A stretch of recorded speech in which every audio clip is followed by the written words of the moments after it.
أعوذ بالله من الشيطان الرجيم بسم الله الرحمن الرحيم ألف لام ميم ذلك الكتاب لا ريب فيه هدى للمتقين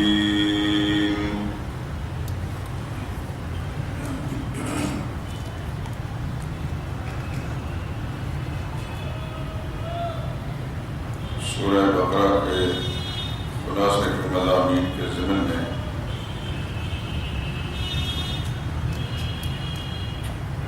ابتدائی چند آیات کا خلاصہ اس سے پہلے آپ سن چکے.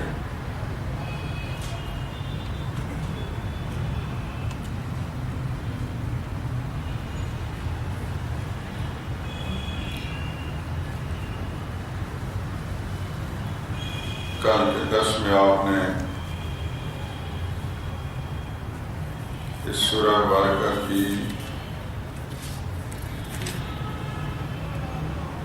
آیت نمبر 23 وَإِن كُنتُمْ فِي رَيْبٍ مِّمَّا نَزَّلْنَا عَلَىٰ عَبْدِنَا فَأْتُوا بِسُورَةٍ مِّن مِّثْلِهِ وَادْعُوا شُهَدَاءَكُم مِّن دُونِ اللَّهِ إِن كُنتُمْ صَادِقِينَ. اگر تمہیں شک ہو اس کلام میں جو ہم نے اتارا اپنے بندے پر تو تم بھی کوئی ایک صورت بنا کر لے آؤ اس جیسی اور اپنے مددگاروں کو ساتھ بلا لو اگر تم سچے ہو. در حقیقت ایک شبہ کا جواب ہے جو مشرکین نے پیش کیا تھا. شبہ کا یہ تھا کہ ہم یہ بات نہیں مانتے کہ محمد صلی اللہ علیہ وسلم پر جو قرآن وہ کہتے ہیں کہ ہم پر اللہ کا قرآن نازل ہوتا ہے, ہم اس پر اللہ کا قرآن نہیں مانتے. کیوں نہیں مانتے؟ اس لیے نہیں مانتے کہ اس کے اندر تو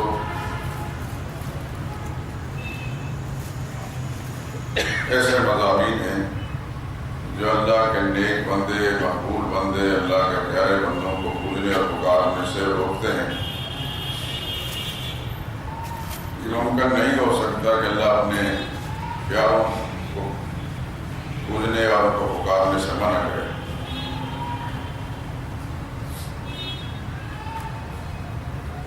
کسی نہ کسی درجے میں یہ باطل تصور اس زمانے میں پایا جاتا ہے.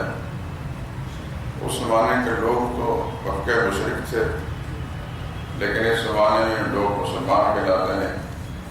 عقائد مشرکانہ جس طرح ان کے تھے اس دور کے مسلمانوں کے بھی ہیں. بہت پہلے عام جہالا کی زبان پر ایک شعر سنتے تھے, آدم کو خدا نہ کہو, آدم خدا نہیں, لیکن خدا کے دور سے آدم جدا نہیں. گویا کہ اللہ کے وجود کا ایک حصہ, ایک ٹکڑا ہے. اور آپ جانتے ہیں کہ مبتدئین زمانہ آپ کے اس ملک کے جو اہل بدعت ہیں وہ سرور کائنات صلی اللہ علیہ وسلم کے بارے میں کچھ اسی قسم کے الفاظ بولتے ہیں کہ حضور بھی نور ہیں اور اللہ کے نور میں نور اللہ, اللہ کے نور میں سے نور ہیں.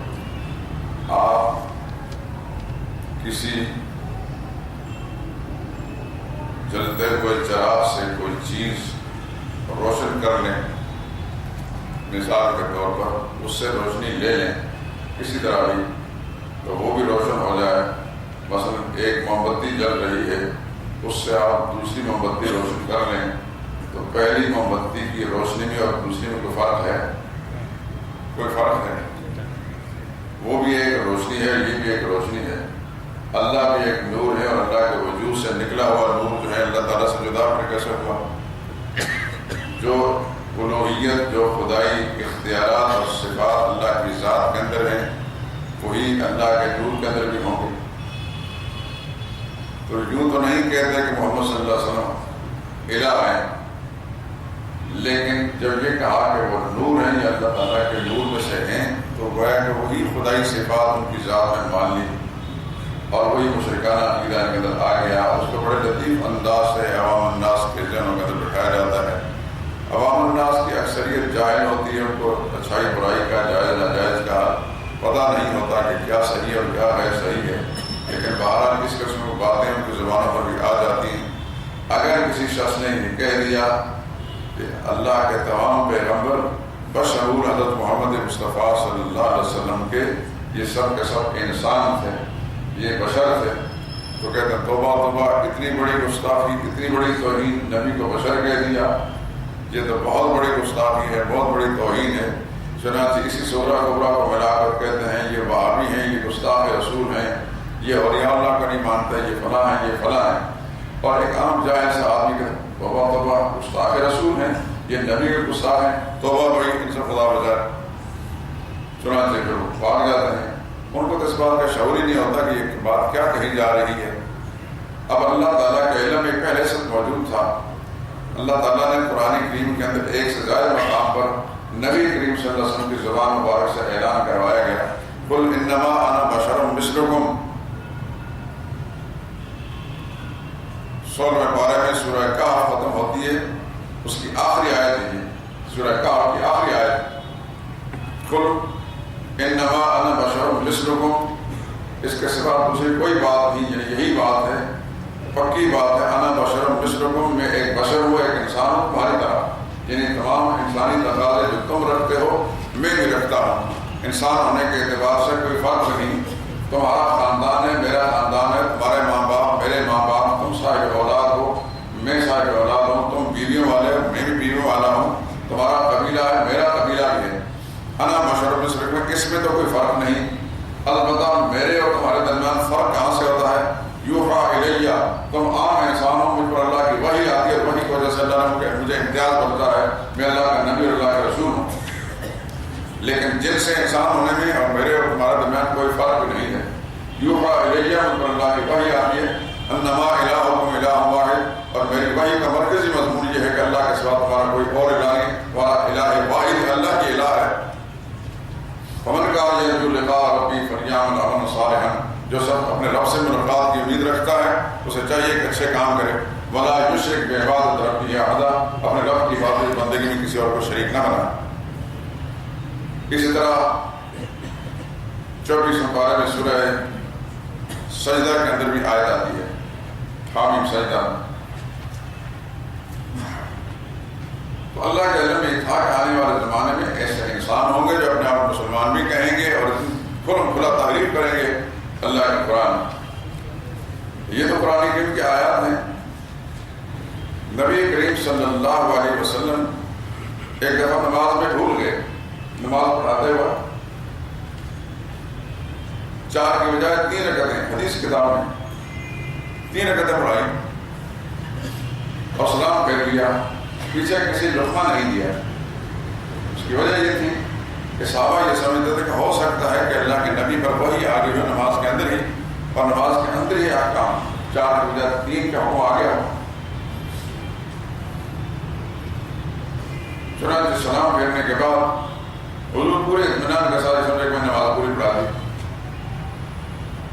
ایک صحابی، ان کا نام اکثر حدیث کتاب میں ذوالجدین آتا ہے. ذوالجدین کا بظاہر معنی ہے 2 ہاتھوں والا. تو 2 ہاتھوں والے میں بھی اور آپ بھی ہیں. ہر انسان 2 ہاتھوں والا ہوتا ہے، لیکن ان کو ذوالجدین اس لیے کہا جاتا تھا کہ ان کے ہاتھ نسبتاً عام انسانوں سے بازو لمبے ہوتا ہے. بعض انسانوں کے ہاتھ بڑے لمبے لمبے ہوتے، بڑی انگلی لمبی ہوتی ہیں. کچھ انسان پورے جوان ہوتے ہیں لیکن ہاتھ ان کی انگلی بالکل چھوٹی چھوٹی ہوتی ہے. خود کے فیصلے ہیں. ان کا معاملہ کچھ اس طرح تھا، ذوالجدین کہلاتے تھے. انہوں نے ہمت کر کے رسول اللہ صلی اللہ علیہ وسلم سے پوچھ لیا، آپ وسیلۃ الصلاۃ ہم نسیت یا رسول اللہ، کیا نماز میں کمی کا حکم آ گیا یا آپ بھول گئے ہیں اللہ کے پاک محمد صلی اللہ علیہ وسلم؟ تو رسول اللہ نے فرمایا کہ کل ذالک لم یکن، دونوں باتوں سے کوئی بات نہیں، نہ میں بھولا ہوں اور نہ ہی نماز میں کمی آئی ہے. پورے وثوق سے رسول اللہ نے ارشاد فرمایا. تو صحابہ تو سب سمجھتے تھے کہ واقعی 3 رکعتیں پڑھائی ہیں، لیکن ہمت کوئی نہیں کرتا تھا بولنے کی. ایک نے ہمت کر لی. تو پھر اس نے عرض کیا یا رسول اللہ پھر تو آپ بھول گئے، اگر نماز میں کمی کا حکم نہیں ہے تو پھر آپ بھول گئے ہیں۔ حضور نے پوچھا ہاں کیا کہہ رہے ہو؟ سب صحابہ سے پوچھا یہ ٹھیک کہہ رہے ہیں؟ سب نے عرض کیا یا رسول اللہ بات یہ ٹھیک کہہ رہے ہیں کہ آپ نے 3 رکعتیں پڑھائی۔ اس وقت رسول اللہ صلی اللہ علیہ وسلم نے جملہ ارشاد فرمایا، اس حوالے سے میں ذکر کر رہا ہوں، فرمایا انما انا بشر مثلکم، سن لو میں بھی تمہاری طرح کا ایک انسان ہوں، انسا کما تنسون، جس طرح تم بھول جاتے ہو مجھے بھی بھول لگ جاتی ہے، جس طرح تم بھول جاتے ہو میں بھی بھول جاتا ہوں۔ فَإِذَا نَسِيتُ، دیکھنا اگر اس طرح کی صورتحال میں بھول جایا کروں، فَذَكِّرُونِي، تو مجھے یاد دلایا کرو۔ چنانچہ اس کے بعد پھر لقمے کا حکم آیا کہ اگر امام بھول جائے تو تم لقمہ دے کر اس کو یاد دلایا کرو۔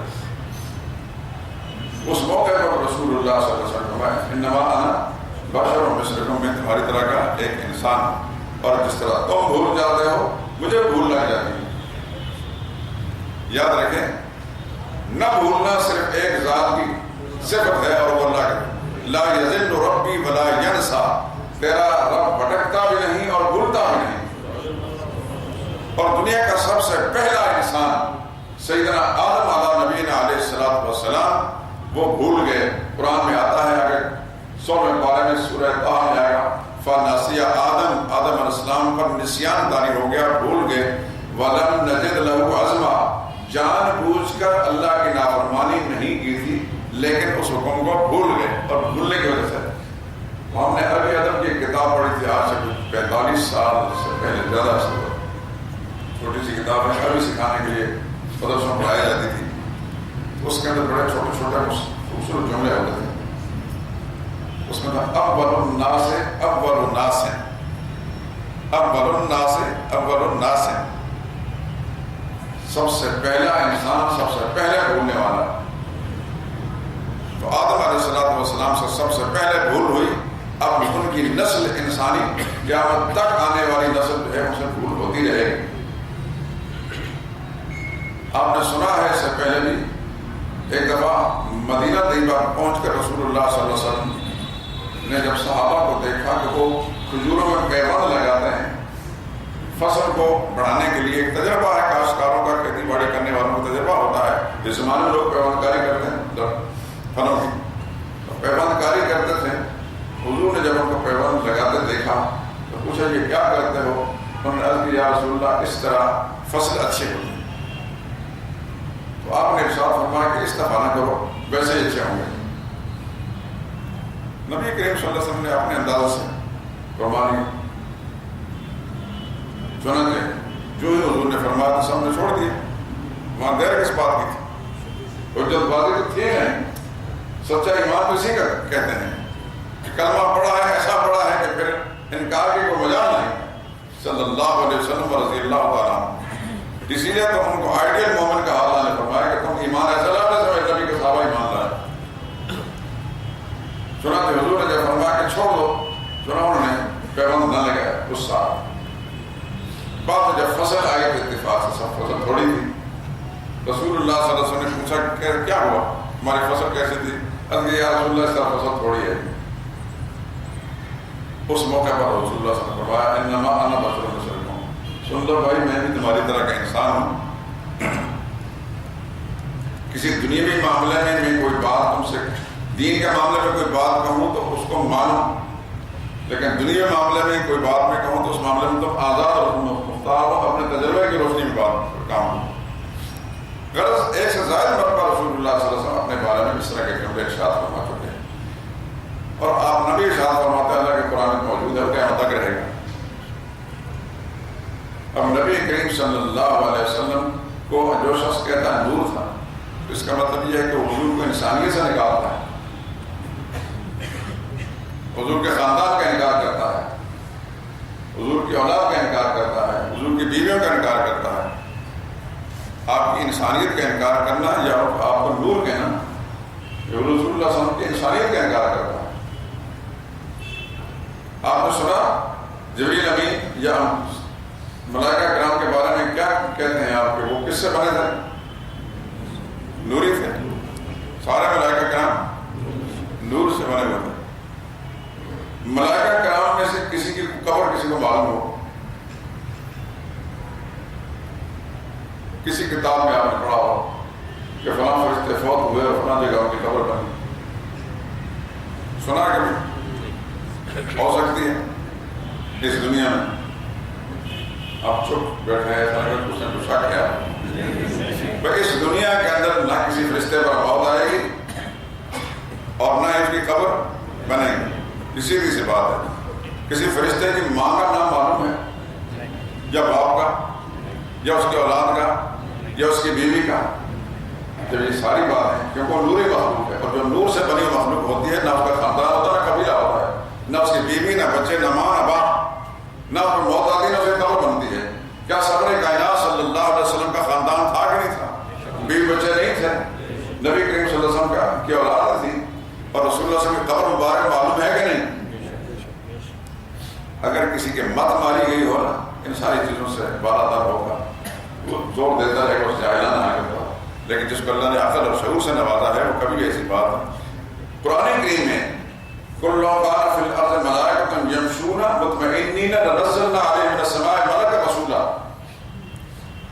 سبھی آیت کہاں ہے؟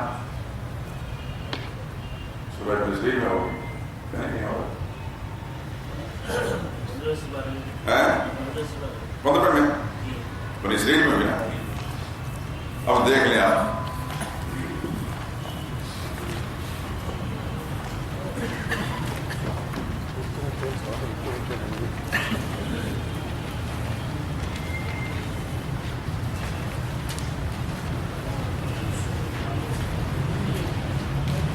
آیت نمبر 95 ہے، صفحہ 389.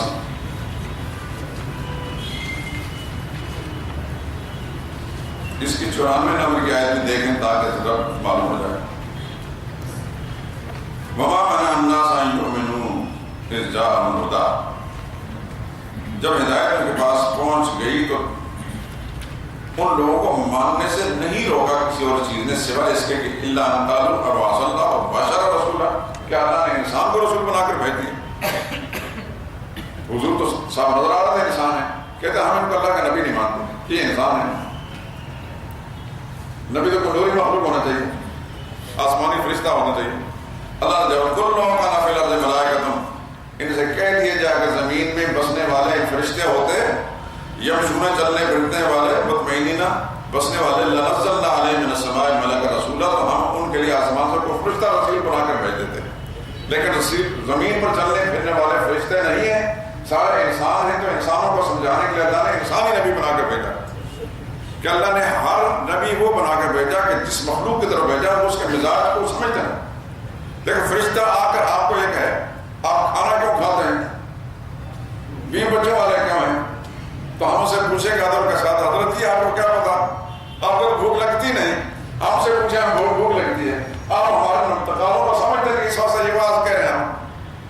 ہمیں سے جس کو جوانی کے حدود میں اللہ تعالیٰ پہنچا دیتا ہے تو اس کو رشتے کی ضرورت ہوتی ہے، بیوی بچوں کی ضرورت ہوتی ہے. آپ کے اندر اللہ نے یہ صفت رکھی نہیں تو آپ کہتے ہیں بیویاں شادیاں کیوں کرتے ہیں. تو انسانوں کے جو تقاضے ہیں اللہ نے نبیوں کو انسانوں سے بنا کر بھیجا کہ انسانوں کے تقاضوں کو سمجھتے ہیں، ان کے مزاج شناس ہوتے ہیں.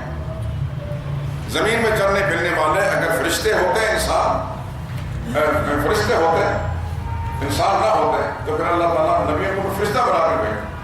لیکن زمین میں چلنے پھرنے والے انسان ہیں، اس وقت اللہ تعالیٰ نے ان کی ہدایت کے لیے انسانوں سے بھی بنا کر بھیجا. لیکن یہ بات تو قرآن کی ہے، جن کی ویسے ہی مت ماری گئی ہے، لیکن قرآن کے ساتھ آنے کی کوئی نہیں، وہ کیا سمجھ گئے اس بات کو. تو انہوں نے پہلا اعتراض یہ کیا کہ یہ قرآن ہم نہیں مانتے، یہ گھڑا ہوا ہے. اس کا جواب آپ کل سن چکے ہیں کہ اگر گھڑا ہوا تو تم بھی عربی زبان جانتے ہو، عرب ہو تم بھی ایک صورت بنا کے لیا، اور اگر اکیلے نہیں بنا سکتے تو سارے اپنے عوام اور سارے کو سارے جو بدگار ہیں ان کو بنا لو. لیکن پھر اللہ نے چیلنج دیا فَإِن لَمْ تَفْعَلُوا، اگر ایسا نہیں کرو گے تو ہم چیلنج دیتے وَلَن تَفْعَلُوا، ہرگز نہیں کر سکو گے. پھر دوسرا اعتراض جڑ دیا ہم اس بات کو نہیں مانتے؟ کیوں نہیں مانتے بھائی؟ کہ اس قرآن میں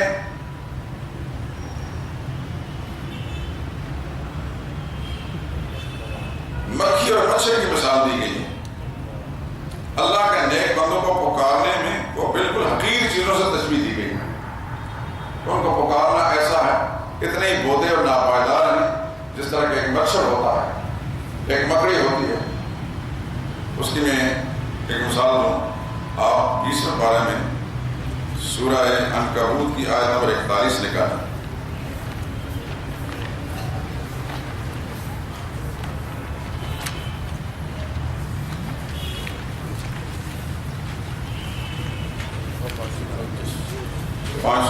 نکال لیں۔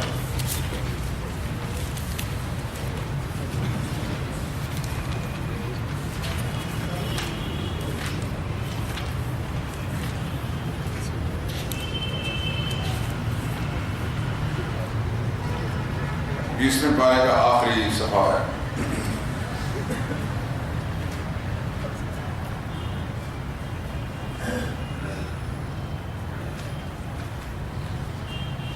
آیت نمبر 41 سورہ عنکبوت۔ مثل الذین اتخذوا من دون اللہ اولیاء، ان لوگوں کی مثال جنہوں نے اللہ کے سوا اور اپنے حاجت روا بنا رکھے ہیں، کا مثل العنکبوت، ان کی مثال ایک مکڑی کی مثال۔ مکڑی سمجھتے ہیں؟ اتخذت بیتن، جو ایک جالا تنتی ہے، دیکھا ہے وہ جالا سے تنتے اس کو مکڑی کہتے ہیں۔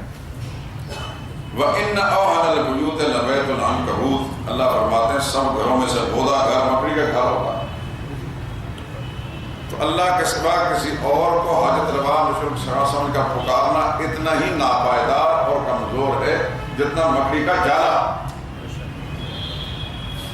جس طرح مکڑی کا جالا جو ہے اس کو بچا نہیں سکتا، اس طرح اللہ کے سوا جتنے ہیں یہ سب مکڑی کے جالے ہیں۔ یہ غیر اللہ کے سہارے جتنے بھی مکڑی کے جالے ہیں، یہ آڑے وقت میں، مشکل وقت میں کبھی کسی کو کام نہیں آ سکتے۔ اللہ فرماتے ہیں لو کانوا یعلمون، کاش ان کو سمجھ ہوتی۔ کاش، لو کلمہ تحسر ہے، لو کا معنی کاش، کاش ان کو یہ بات سمجھ آ جاتی کہ اللہ کے سوا جتنے سہارے ہیں سب کے سب بودے اور کمزور ہیں۔ کہنے لگے کہ یہ ایسی حقیر چیزوں کے ساتھ مثال دی ہے، ہم نہیں مانتے اس کو اللہ کا کلام۔ اس کا جواب دیا آیت نمبر 26، دوسرے شعبے کا جواب، ان اللہ لا یستحیی ان یضرب مثلا ما بعوضۃ فما فوقها، اللہ کو شرم نہیں آتی، اللہ نہیں شرماتے اس بات سے کہ کوئی مثال مچھلی کی بیان کریں یا کس سے بھی زیادہ حقیر کسی کی، کیونکہ ساری کائنات اللہ کے نزدیک مچھر کے پار کے برابر ہے، بودا ہونے میں، کمزور ہونے میں۔ کسی کے اختیارات ایسے ہی ہیں جیسے کہ مچھر یا مکڑی۔ اللہ فرماتا ہے اللہ کو اس بات سے شرم نہیں آتی کہ مثال کو بیان کریں مچھر کی یا اس سے بھی حقیر چیز کی۔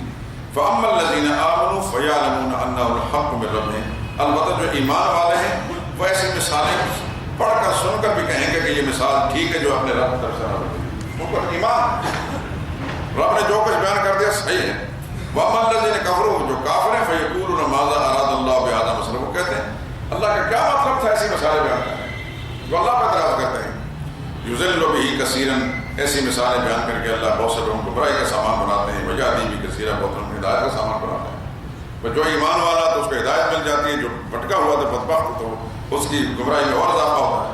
وَمَا يُضِلُّ بِهِ إِلَّا الْفَاسِقِينَ، گمراہ نہیں کرتا اس طرح کی مثالوں سے مگر سوائے فاسقوں پر، بدکاروں میں۔ تو یہ دو شبہ وہ سورہ مبارکہ کے آغاز کے اندر ہی ان کے جواب دے دیے گئے ان آیات کے ذریعے سے۔ پہلا شبہ یہ تھا کہ ہم اس کو اللہ کا کلام نہیں مانتے کہ اس میں نیک بندوں کو پوجنے پکارنے سے روکا گیا ہے، یہ اللہ کا کلام نہیں ہے۔ محمد صلی اللہ علیہ وسلم کے بارے میں کہتے ہیں انہوں نے گھڑ کر اپنے طرف سے بنا کر پیش کی۔ اس کا جواب دیا گیا کہ اگر یہ گھڑی ہوئی بات ہے تم بھی گھڑ کر ایسی صورت لے آؤ، لیکن تم نہیں لا سکو گے اور قیامت تک نہیں لا سکو گے کہ معلوم ہے کہ اللہ کا کلام۔ آپ نے سنا ہوگا، مجھ سے شاید کسی بیان کا تو سنا ہوگا کہ جب قرآن کریم نازل ہونا شروع ہوا اس سے پہلے مکہ کے اندر رہنے والے بہت سارے لوگوں کو اپنی فصاحت بلاغت پر کتنا گھمنڈ اور ناز تھا کہ وہ کہا کرتے تھے کہ ہمارا جیسا کون ہے دنیا میں ایسا کلام کرنے والا اور ایسی باتیں لکھنے والا اور ایسے قصیدے لکھنے والا ہے. جیسے اس زمانے کے جو بڑا ماہر شاعر ہو تو اس کا اپنے شاعری پر ناز ہوتا ہے کہ مجھ جیسا ادیب و شاعر کون ہو سکتا ہے.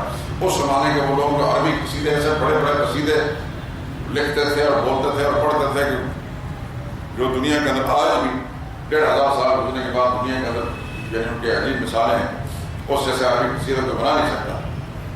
تو وہ کہا کرتے تھے.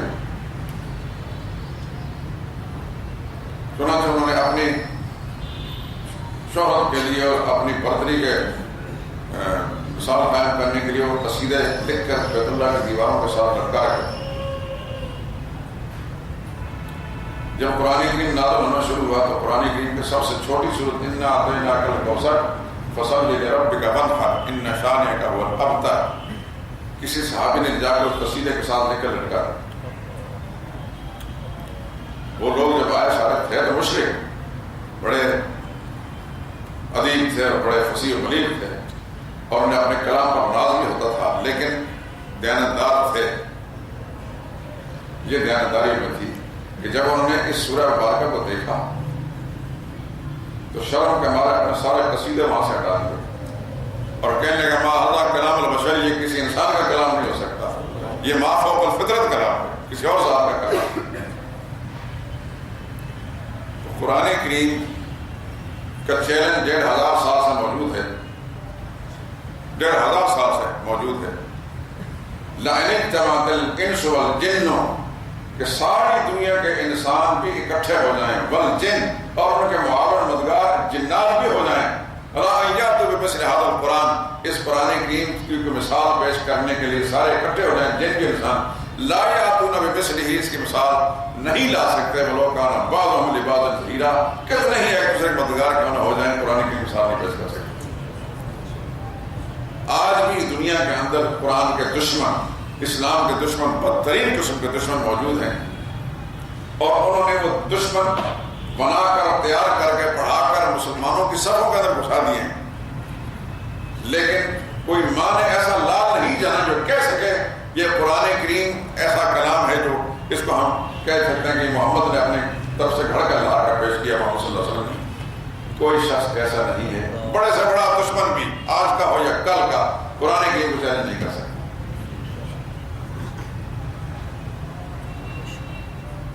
اس کے ایک ایک لفظ منظم من اللہ. یہی وجہ ہے کہ قرآن کریم 1500 سال گزرنے کے بعد پوری دنیا میں پھیل گیا. جہاں جائے قرآن کریم کے یہی الفاظ ہیں, یہی اس کے سوا اس میں ایک لفظ بھی کمی بیشی نہیں ہو سکتی, کر ہی کوئی نہیں سکتا.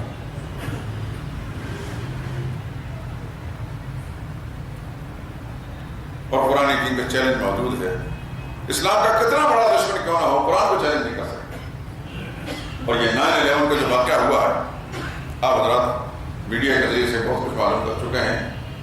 ہمیں ملک کے اندر رہتے ہوئے ملک سے باہر جا کر بھی اس بات کا اندازہ ہوا ہے کہ اس کے بعد جتنی تیزی سے لوگ مسلمان ہوئے, جب یہود و نصارہ نے پروپیگنڈا بہت زیادہ کیا.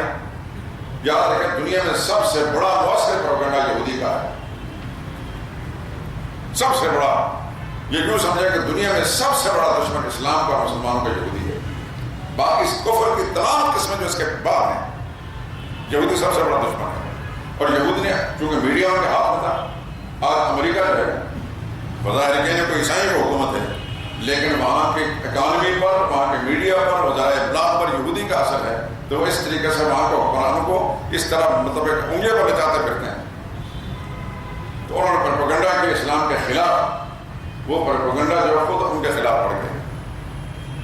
پھر جب انہوں نے پروپیگنڈا کیا کہ مسلمان دہشت گرد ہیں اور یہ ہیں اور یہ وہ ہیں, پھر انہوں نے اسلام کو مطالعہ کرنا شروع کیا, قرآن کریم کو مطالعہ کیا کہ وہاں کی لائبریریوں سے کتب خانوں سے قرآن کریم نسخے ختم ہو گئے. وہاں کے لوگوں کو پھر اسلامی دنیا کے اندر پھر قرآن کریم منگوانا پڑا. بڑی دنیا مسلمان ہوگی. انہوں نے پھر براہ راست مطالعہ کیا قرآن کریم کا, واقعہ قرآن دہشت گرد کا. ان کو اقرار کرنا پڑا کہ دنیا میں سب سے زیادہ امن والا اگر دین ہے تو صرف اسلام ہے.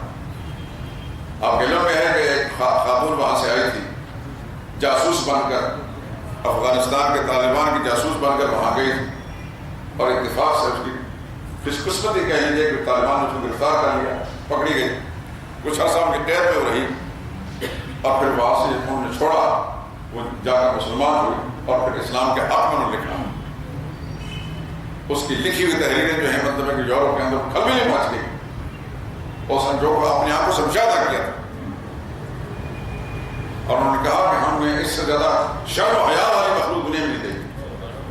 یہود و نصارہ جو پروپیگنڈا بھی کریں کر لیں، لیکن میرے ساتھ تو بیتی ہے، میں دیکھتا ہوں کہ میرے پاس بھی آتے تھے تو آ کر مجھ سے بات پوچھتے تھے تو اپنا منہ موڑ کر پوچھتے تھے، وہ کیا کچھ نہیں کر سکتے تھے اسے اکیلے قانون کے ساتھ، لیکن ان کے اخلاق سے اور ان کے رویوں سے اس قدر متاثر ہوئی تو مسلمان ہوئے بغیر نہیں رہ سکتے۔ پچھلے دنوں پھر وائی ہوئی تھی پاکستان کے اندر، اسی طریقے سے بے شمار مسائل موجود ہیں۔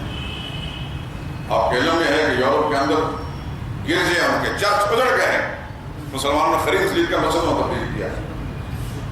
میں سوینڈن میں گیا، وہاں جہاں میرے بھائی رہتے ہیں اس کے ساتھ ہی فاصلے مسجد جیسا کہ یہ پٹی مارکیٹ، مسجد میں نماز پڑھنے جایا کرتے تھے تو مسجد کی شکل نہیں تھی وہ۔ میں نے پوچھا کہ یہ بھی ایک یہودی کا گرجا تھا، تو اس سے خرید کے مسلمان کافی بڑی تعداد، بس آدھا سے زیادہ نماز اس میں آتا، اس طرح مسلمان خرید کر کہتا صرف اتوار والے دن چند بوڑھے جو عیسائی آتے ہیں بعض گرجوں کے اندر، وہ نئی بہت بالکل ان کے اس دین مذہب سے جو بھی ہے اس سے باغی ہو چکی ہے۔ لیکن اس کے برعکس میں یہاں آج سے 40 سال پہلے جو آیا تھا تو مسجد کے اندر مجھے ادھیڑ عمر لوگ نماز نظر آتے تھے۔ اب اللہ کا شکر ہے الحمدللہ العظیم، گزشتہ 20 برس سے میں یہ دیکھ رہا ہوں کہ نوجوانوں کی بڑی تعداد ہے مسجد کے اندر باجماعت نماز ادا کرنے والی ہوتی ہے، چاہے وہ کسی ادارے کے اندر ملازم ہیں یا کاروبار کر رہے ہیں یا کچھ بھی کر رہے ہیں۔ ایک بڑی تعداد نمازیوں کی اکثریت اس وقت نوجوانوں کی ہوتی ہے، بوڑھے لوگ کم ہوتے ہیں۔ یہ اسلام کا اعجاز ہے، اسلام کی حقانیت ہے۔ بہرحال یہ سورہ مبارکہ کے اندر جو مشرکین نے اعتراضات کیے تھے ان دونوں اعتراضات کو جواب آپ حضرات نے سن لیے۔ اللہ نے چاہا تو مزید باتیں اس کے بعد کریں گے۔ آج کا درس یہیں تک ہے، اور اس کے ساتھ یہ بھی میں عرض کر دوں کہ کسی نہایت ضروری کام کی خاطر مجھے جانا پڑ رہا ہے، اس لیے کل اور پرسوں یعنی اس ہفتے کے 2 دن بھی درس نہیں ہوگا، اور اگلے ہفتے کے بھی اگر سے میں واپس آ جاؤں گا انشاءاللہ اگر زندگی نے وفا کی، لیکن صحیح مجھے اندازہ نہیں کہ میں کس دن آؤں گا کہ آپ کو پہلے ٹائم دے دوں اور آپ تشریف لائیں اور میں موجود نہ ہوں، کہ نہایت بدمزگی ہو اور غیر مناسب بات۔ آپ یوں سمجھیں کہ اگلے ہفتے میں بھی درس نہیں ہوگا، لیکن میں یہ اعلان کرتے ہوئے بھی دل میں رنج محسوس کر رہا ہوں کہ آغاز کے اندر ہی یہ اس طرح کی شکل پیدا ہو رہی ہے، لیکن آپ سے درخواست ہے کہ آپ حضرات اس معاملے سستی نہ برتیں۔ انسان کو تقاضے ہوتے رہتے ہیں، ہر انسان کو تقاضے ہوتے ہیں، اللہ تعالیٰ اپنی رحمت کے ساتھ ہمارے حال پر رہیں، فرمایا تو بہت کمزور لوگ ہیں، تو ان ایسے ضروری تقاضوں کی وجہ سے بعض اوقات آگے پیچھے بھی ہو جاتا ہے انسان، لیکن نیت میں فضول کسی قسم کا نہیں، عزم اسی طرح پختہ ہے الحمدللہ العظیم۔ جب تک سانس چل رہی ہے، زبان بول رہی ہے، اور یہاں اگر اللہ کی طرف سے ہمارا رہنا مقدر ہے تو انشاءاللہ یہ قرآن کی درس کا سلسلہ جاری رہے گا۔ اللہ تعالیٰ آپ لوگوں کو سلامت رکھے اپنے رحمت کے ساتھ، اور آپ کے جذبوں کو اور ان میں نکھار پیدا کرے، اور آپ کے اندر وہ صلاحیتیں پیدا کر دے، اور آپ کی زبان کو کھول دے اور دل و دماغ کو روشن کر دے قرآن کے نور کے لیے، تاکہ اس پیغام کو آپ اپنی صلاحیتوں کو استعمال کرتے ہوئے خوبصورت طریقے سے اپنے حلقوں کے اندر پہنچا سکیں۔